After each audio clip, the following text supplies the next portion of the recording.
এই যে অংশটুকু, এই বৃত্তের এই অংশটুকু হচ্ছে ঠিক আছে, এটাকে বলা হয় ব্যাসার্ধ। তাহলে আসসালামু আলাইকুম প্রিয় শিক্ষার্থীরা, পবিত্র মাহে রমজানের শুভেচ্ছা জানিয়ে আজকে আমরা ক্লাস শুরু করছি। তো আজকে আমরা জ্যামিতির একটা ছোট একটা বিষয় নিয়ে আলোচনা করব। দেখো বলছে 5 সেন্টিমিটার ব্যাসার্ধ বিশিষ্ট একটি বৃত্তের কেন্দ্র হতে একটি জ্যায়ের লম্ব দূরত্ব 4 সেন্টিমিটার হলে জ্যায়ের দৈর্ঘ্য কত, তাই না?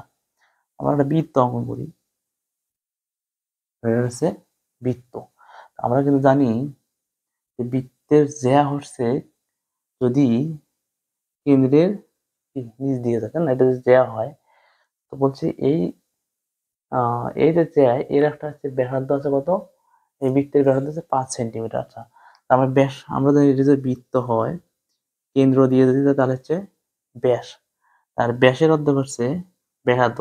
তাহলে আমরা কিন্তু এই যে অংশটুকু, এই বৃত্তের এই অংশটুকু হচ্ছে ঠিক আছে, এটাকে বলা হয় ব্যাসার্ধ।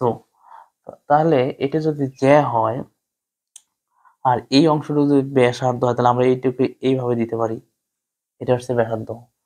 আর তারপর বলছে এর জ্যা এর লম্ব দূরত্ব 4 সেন্টিমিটার। তাহলে বলছে জ্যা, এই যে জ্যা আছে, এই জ্যাটার উপরে একটা কি লম্ব হবে, হ্যাঁ?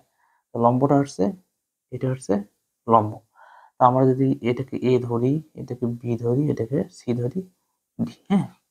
তাহলে এই যে লম্বটা, তাহলে এখানে হচ্ছে ব্যাসার্ধ হচ্ছে 5, এটা হচ্ছে লম্ব হচ্ছে 4। তাহলে আমরা ভূমি বের করবো, তাই না?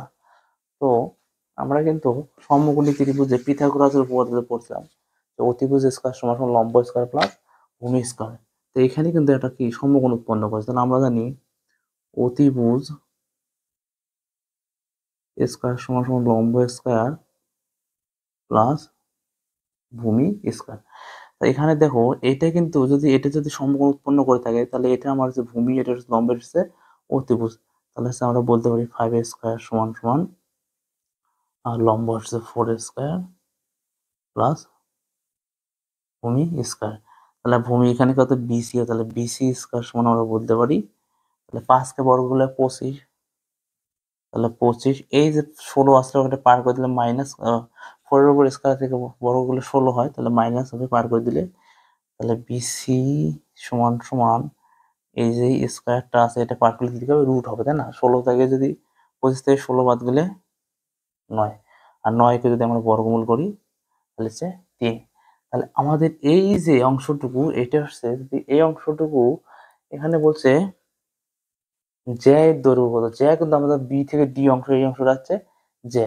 তো আমরা বি থেকে সি অংশ যদি 3 সেন্টিমিটার হয়, তাহলে এই ডি থেকে সি অংশটুকু হবে 3 সেন্টিমিটার, তাই না?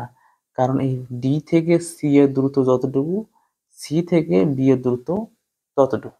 তাহলে 3 আর 3 যোগ করলে কত হবে? 6 সেন্টিমিটার। তাহলে এই যে আমাদের অ্যান্সার হচ্ছে 6 সেন্টিমিটার।